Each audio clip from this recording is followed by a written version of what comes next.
Hi, I'm Andrew. And I'm Sam. And we're MV Board Gaming, and today we're finally getting to take a look at Comic Hunters by Spin Master Games, designed by Robert Callot. This plays, 1 to 4 players in about an hour. I'm going to show you how it's played. It's all about collecting comic books. So let's get down to the table. I'll show you how it's played, and we'll tell you what we think. Okay, so I've gone ahead and I've set up a game of Comic Hunters. And for this, I set up a 4-player game. Now, depending on the number of players, your setup might look a little different, as well as some of the rules I'm going to go over. So just so you know, I'm going to focus on the 3 to 4 player rules, and I might touch a little bit on the 2-player rules, maybe the solo rules, but I'm going to mainly focus on the 3 and 4 player rules here.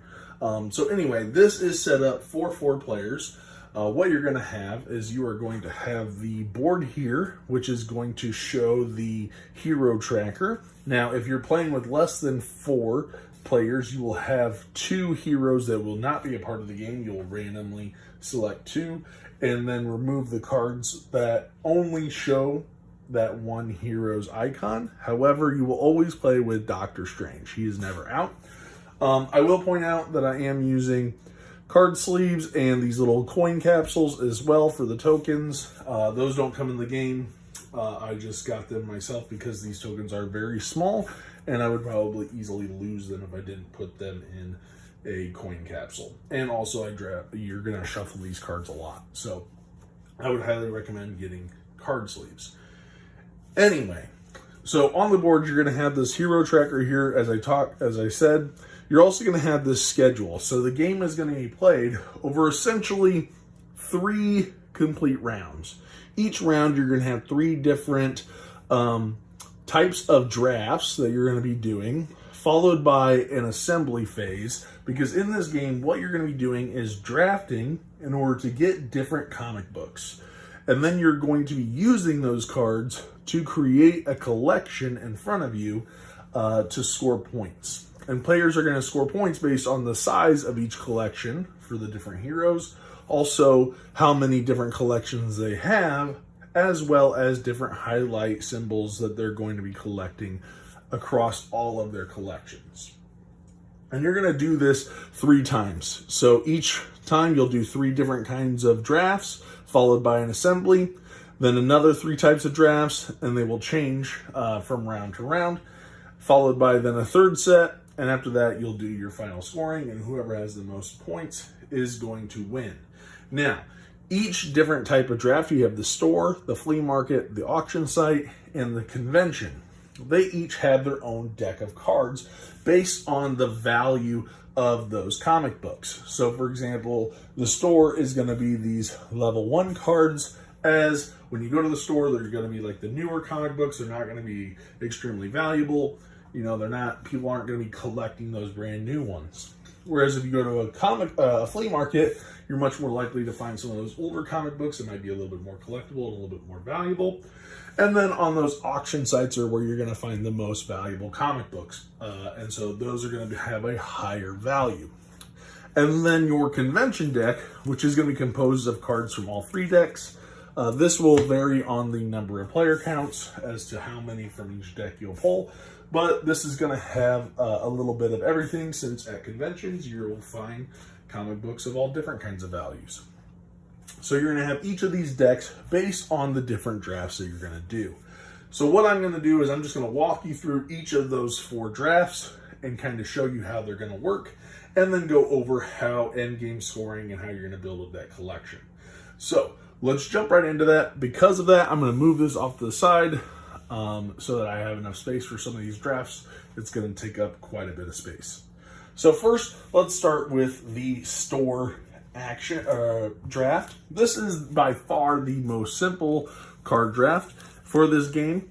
Players are going to receive a hand of 4 cards that they can look at, and they're going to simply take a card that they want, looking at the different hero icons in the top left, as well as the different highlight icons that they might be going for. You probably can't see the ones over here because of the glare. And then also they're all obviously going to be a value 1. So you're going to choose one of these cards to put into your deck. So I might want to take Iron Man because he's a level 2 on the hero tracker. He's more valuable. And then I'm going to pass the rest of my hand to the left. Now, you will do the store draft twice throughout the entire game. So the first time you do the store draft, you will pass the cards to the left. However, in the second round, when you do the store draft, you will pass the cards to the right. Okay, so that will change up depending on which round you're in. So you'll pass the cards, then you'll get a new hand of cards from your opponents. You will then choose a card to keep and continue to pass until everybody has drafted their 4 cards that will go in their hand. Okay, so that is essentially how the store draft is going to work. Next, we're going to go into the flea market. Now, for the flea market, you're going to have as many rows as there are players. So obviously in a 4-player game, we will have 4 rows of cards, and they will be face up. Now, in this type of draft, each player is going to, starting with the first player, who will have this token at the beginning of the game, they are going to have an option to either take a row of cards or to draw a card and add it to each of these rows, or to one of these rows, not each of them. Each row can have up to 4 cards. However, when you're doing this, you're going to want to make sure that the cards that you're adding, you don't kind of load up one row with a ton of high valued point heroes or maybe highlights, because people will be enticed to take that. Okay, so you're going to want to try to spread that out as much as you possibly can. And at any point in time on your turn, if you want to take a row, you can take less than 4, but you're only going to get that many cards. So on your turn, you're going to choose to either take a row or add to a row. As it goes on, players will be deciding, and once you've taken a row, you don't get to take any more cards, and that's how this is going to work. Once everybody gets a row, and even if you're the last person and there's one row, they can just continue to add and add and add to a row so that they get the maximum amount of money or the maximum amount of value for their draft. Okay, so that's how the flea market draft is going to go. The next one is going to be the auction site, which again will use the value 3 cards. And the way this one is going to go is, again, you're going to have a set number of rows based on the number of players. In this case, you'll have a row, you'll have 4 rows.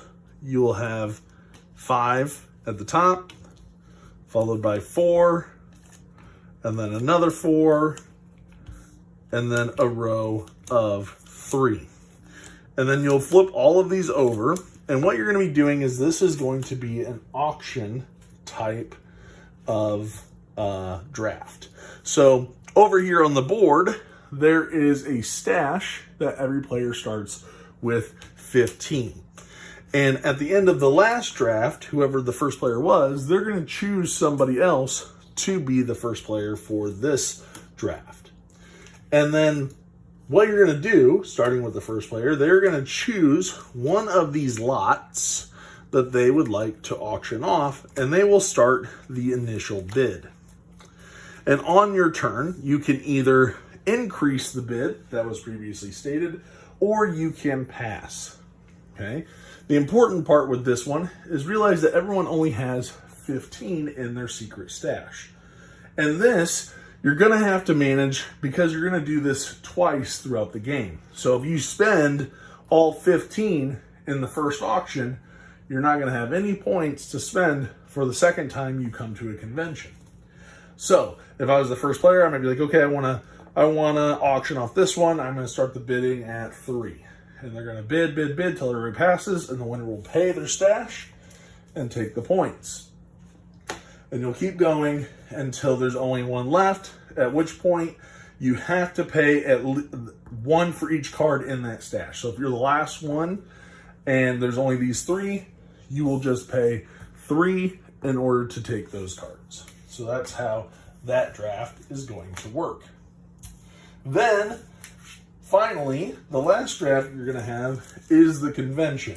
And this is my favorite. And again, at the end of the last draft, you're going to have the first player is going to pass this off to somebody of their choice. But this one is my favorite kind of draft. So in this one, what you're going to do is you're going to create a 5x5 grid. They'll be face up. I don't know why I keep doing it face down.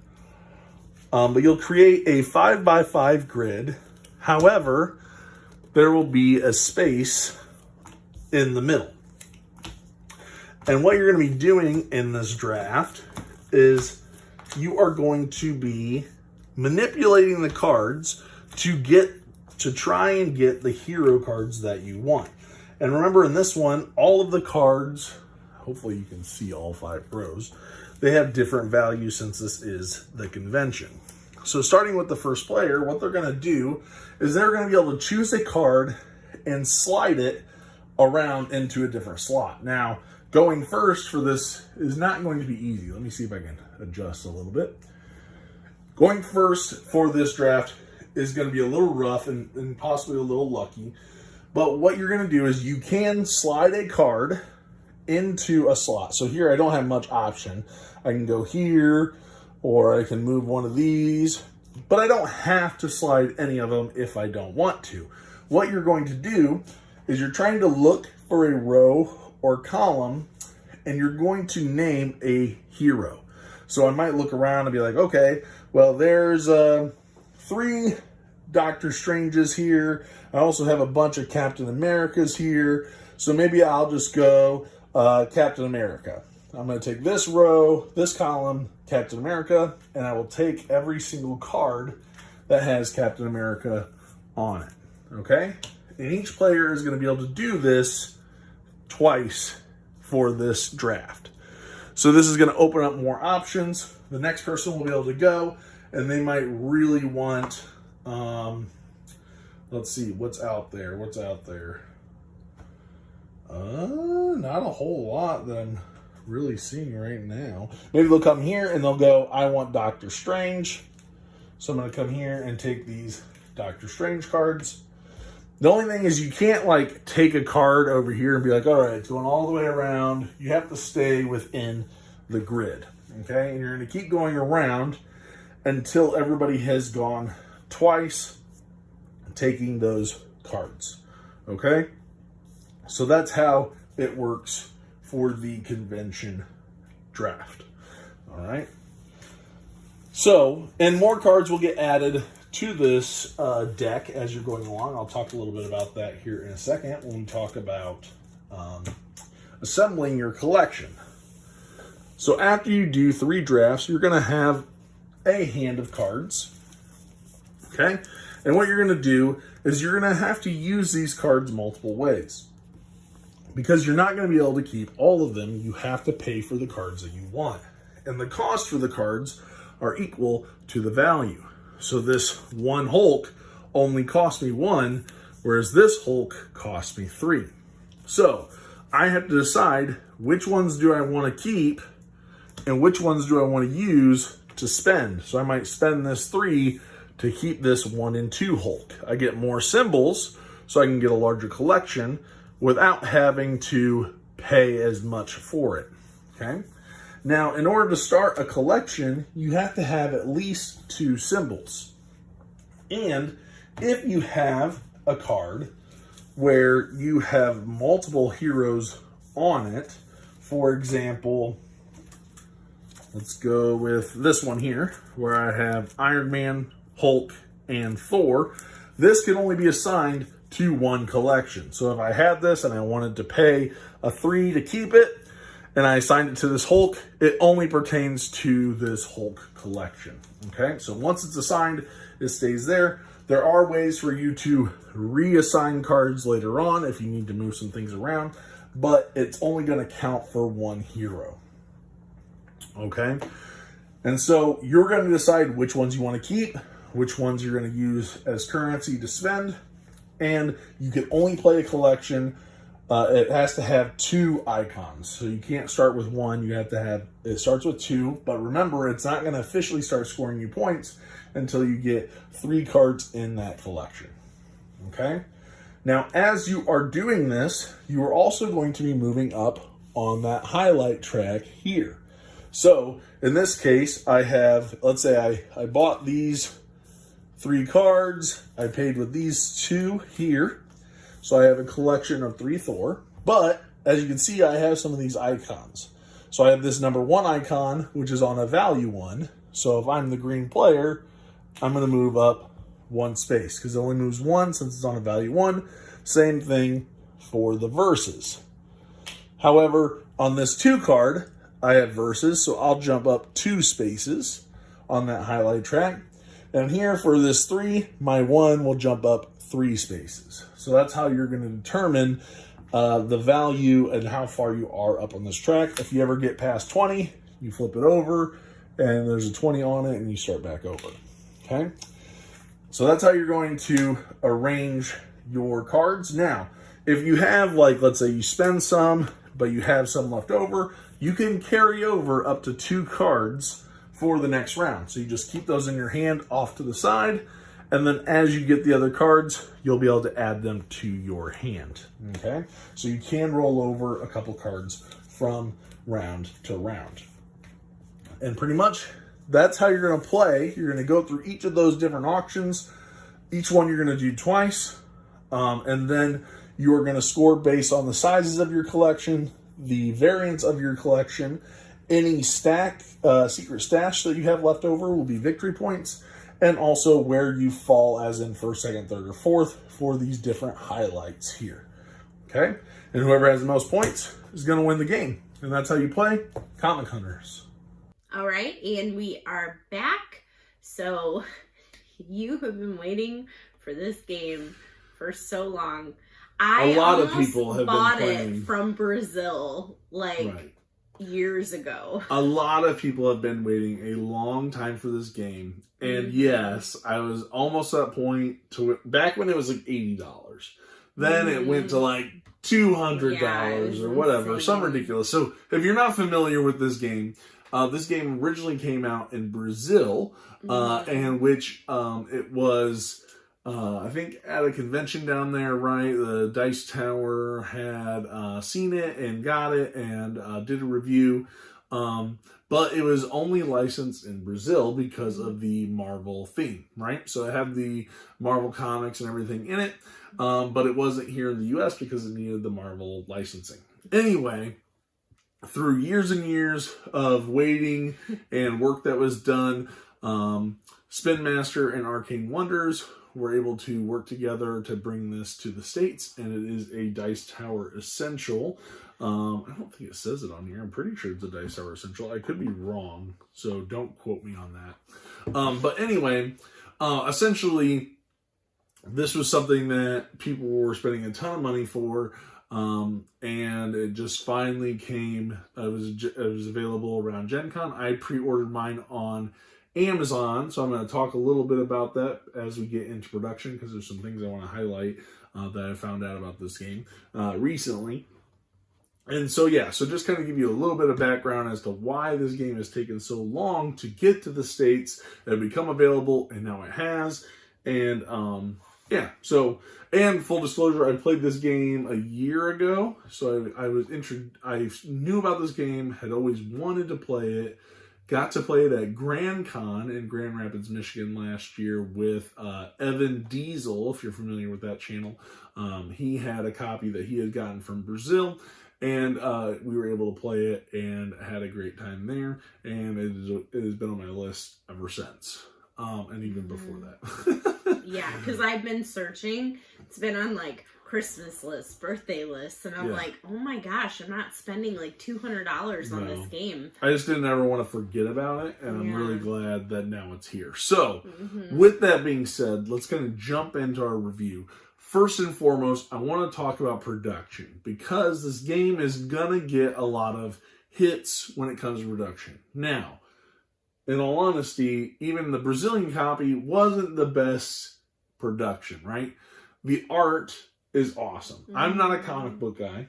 I like Marvel, but lately, as I think many people have had some Marvel fatigue, superhero fatigue, you're just kind of like over it, right? And I'm not a comic book guy. I don't read comic books. I don't collect comic books. I do like the artwork in this, and I'll talk more about thematics later. I think graphic design is really clean and easy to understand, like the symbols that reflect the Marvel characters, right? They're all very simple. It's a very language independent game, other than knowing which draft you're doing, because it's based on like the flea market, the convention, that kind of stuff, right? Right. So it's very heavy on the little bit of graphic design that you have to worry about, but it's very clean, very clean. But with the component quality, from what I'd seen in the US release, now when I knew I was going to get this, I knew the card quality wasn't amazing, so I was planning on getting card sleeves anyway when I pre-ordered it. And keep in mind, this is only like a $25 game, so it's pretty cheap. I think it was $25-$26, something like that. Yeah, on Amazon. Right. And so you're going to need to get card sleeves, because these are going to get shuffled a lot. They're going to get banged up on the edges and the corners. So you're going to want to get card sleeves for them. Also, there is a rules error in the rule book. So one of the auctions, I believe it's the online auction site, whatever, when you do that draft, it says that in a 2-player game, right, whoever's last, they pay based on the value of the card. So you would think, okay, they're all 3s, that means you're going to spend 9 or 12 of your tickets, or whatever you want to call them, I can't remember, the stash, to buy those. But it's actually the number of cards. So it's either 3 or 4. And so a lot of times that is a big issue with the rules, because that drastically changes whole draft. Yeah. So knowing that rule is a mistake in the rule book, and correcting that is a big thing, because that will impact the way the game's played, especially for that kind of draft. So I do want to say there's a little bit of issues with the rule book. Component quality isn't the best. In the Barnes & Nobles, because it's sold at Barnes & Nobles, a lot of people had experienced duplicate cards, missing cards. Luckily, I had double-checked all of mine, and all my cards are there. So there have been some production issues when it comes to just the components in general. So make sure wherever you get this, that you do have the correct number of cards. You want to make sure you don't have duplicates of the same cards, and you want to make sure you're not missing any cards. So that can be a big issue. Luckily, I did not run into those issues, and I knew component quality was relatively poor based on when I had played it before. Evan had them already sleeved and whatnot, but I was like, I'm definitely... But again, if you have a game where you're shuffling a lot, you need to sleeve them. So I'm just going to say, and I got the coin capsules for little tokens, because I will lose those in 2 seconds, because they're the tiniest things ever. Yeah, they are. And yes, the tokens don't, especially that check mark, it doesn't fit on the board. Like, it's weird. It's bigger than it should be. I know it's a minor gripe. But anyway, there are some production issues with this game, and that's what I wanted to point out there. Overall, the art and the graphic design, I think, are pretty great. I mean, it is very accurate to, like, what you would see on a comic book. And not that I'm, like, a huge comic book person, but the Marvel comics that I have seen, like, it does look, it is that same type of art. It looks nice. It looks like it was exactly, like, pasted on there. It is. It's the exact art from those comic books. So and iconography, like the symbols and stuff were very, like, clear, and I felt like all of that was nice. There is one card that has like a double Thor stamp. That is a misprint also. You don't get 2 Thors. I had to look that up too as well, because I was like, this is weird. Why is there only 1 card? It's a misprint. So keep that in mind. Preparation. As far as setup and teardown, it's really quick. You just shuffle some cards. You have to create the convention deck, which is really easy. And then, depending on what player count, you might have to take a couple of heroes out, right? So, but you always keep Doctor Strange. So preparation is pretty quick. Teach is kind of, for me, I'm always like, we'll just teach it as we play. This isn't a game that you're going to do a lot of teaching up front. You're saying, this is a card drafting game, all right? And each there's different stages, and depending on the round You're that gonna we're be like, in, okay, you're gonna have this different is what you times. do right now. Right, yeah. So Yeah. this isn't one that I think the teach really gets in the way. It's just easier to do as you're playing and understanding. Yes. So just kind of telling people, hey, you're getting different. This is how you create a collection. You're looking for a variety of collection. You're looking for maximizing collections, and you're collecting these symbols, right? Right. For the different highlights that you're going to be doing. So very simple teach. And you're just going to be getting the cards in different ways. Yeah, that's it. Yeah. So there's not too much of a teach really there. I think the teach is very, very, very simple. Mm-hmm.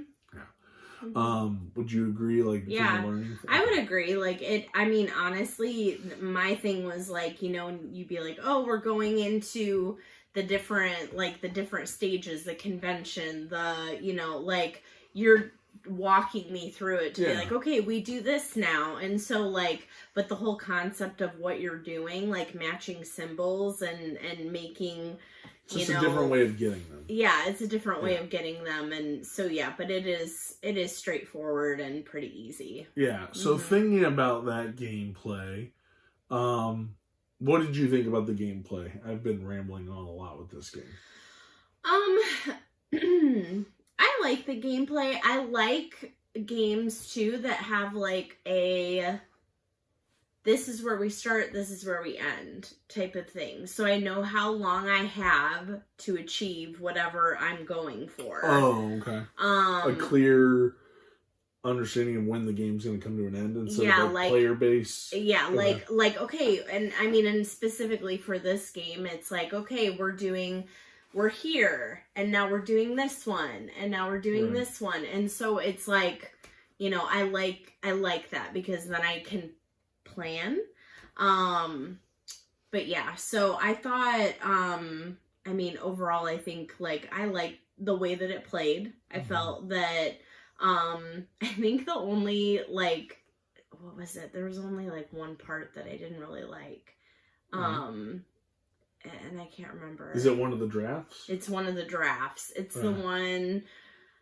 It's the one where you're getting like in a line. You're moving them in a line. Oh, the flea market where you have you're taking a card. You're either taking a row or you're taking a card and adding it to a row. Yeah. Okay. So I mean, that was like the only. But honestly, I mean, that was the only stage I guess I didn't like. But I thought it was pretty straightforward. Like, you know, being able to look at the board and be like, okay, I need this many symbols. This is like a higher points. You know, it's got all the points laid out too, which I liked. Because it's like, oh, okay, I have this many Hulk cards. Like, that's how many points I can get. And I mean, it was helpful to have that. So, yeah, I mean, overall, like, I thought the gameplay was good and straightforward. So I feel like it's pretty streamlined in the turns, right? You have the store where everything is simultaneously picking one to keep passing. On a 2-player game, obviously you're getting rid of one. But turns are pretty snappy and quick, which I really like. There is obviously the luck of getting the card that you want and it coming out when you need it, kind of thing. But I think overall, like, you can kind of mitigate that luck and whatnot. I really enjoy the multi-use of the card. So the fact that, yes, I want to collect these symbols and I want to collect these different superheroes, but I can't have all of them. I have to decide which ones do I want to keep, which ones don't I want to keep, right? This 3 is really great and moves me up all those tracks and gives me a lot of, but it's expensive. So I could keep a couple of these ones and use this 3 as money, essentially, to pay for these. So it gives me that meaty decision of which ones do I want to keep, which ones don't I want to keep, what goal can I kind of push off and wait a little bit longer, and which ones do I need to pursue right now because I have the cards in hand, right? And kind of being able to decide, okay, I can keep a couple from round to round. Which ones do I want to keep, you know, and trying to find that balance of I want to maximize. I don't want to leave a bunch of cards that are just gone. I want to maximize how many cards I can get and my purchasing power, right? So I really enjoy that with the different drafts. I love the convention draft, which I'm glad is in every single round, and that whole sliding the cards around and taking a row or column. I really, really enjoy that drafting. I like the flea market drafting, and I like the store. The auction one is the one that leaves a little bit to be desired, especially at a lower player count, and especially if you have that rule wrong. You got to get that rule corrected. But at higher player counts, it is actually better when you're doing that. But at a 2-player game, not so much. Yeah. And not even necessarily the solo. I have played this game solo as well quite a few times, actually. But I think it's very thematic. I feel like I like that I can collect these comic books without actually having to collect comic books and be in this hobby. Right? Like I said, it's just not my hobby, but I like that I get a taste of it through this. And at some point, I'm like, oh, this is a first edition. Like, this is really cool. Like, getting into it, and this is where I have a new outfit, or this is where the epic battle is, or this is whatever. I thought that was really, really neat. Yeah. So I was really felt like I was getting into the hobby of collecting comic books without actually being in the hobby of collecting comic books. So for me, I felt that theme. Yes, I wasn't actually going to a flea market or an online store, but I still felt like that's what I was doing. So that was great. So I really enjoyed that. They do make it, like, the way that they set it up, like, makes it feel thematic in that way. Yes. Yeah. And so, with that being said, like, it flows so well, and it's such a simple game, but it has those meaty decisions of knowing which ones I want to keep, which ones I want to spend, how I'm going to get them there, and am I going to go for really big collections of the top superhero, or am I going to go diverse and just get a bunch of them? But I got to make sure I at least get 3. And then you also don't want to fall behind on those highlight tracks, because that could be a lot of points. I mean, 15 points is quite a few to even in a 2-player game, it's 15 and 8. So that's a lot of points that you're going to be leaving out on the table if you ignore it. So with that being said, we'll jump into our return on investment, so to speak. This is a very cheap game, $25. So the production doesn't affect me that much, and I kind of already went into knowing I was going to buy the sleeves. I like this game at higher player counts, 3 and 4. I still like it at 2, and I actually do like it solo. It's always a really tight game. So I like it at all player counts. I do prefer it at 3 or 4 if I can. And so with the amount of investment of like $25, the rules are super easy. This I have been anticipating for years, and it doesn't disappoint. I really, really, really like this game. I feel like I can keep coming back to it because those highlights are changed. Yes, I'm doing the same thing, but it's just those decisions that I'm making in the game that make me keep coming back to it, because I just really like those decisions that I'm making. And so, yeah.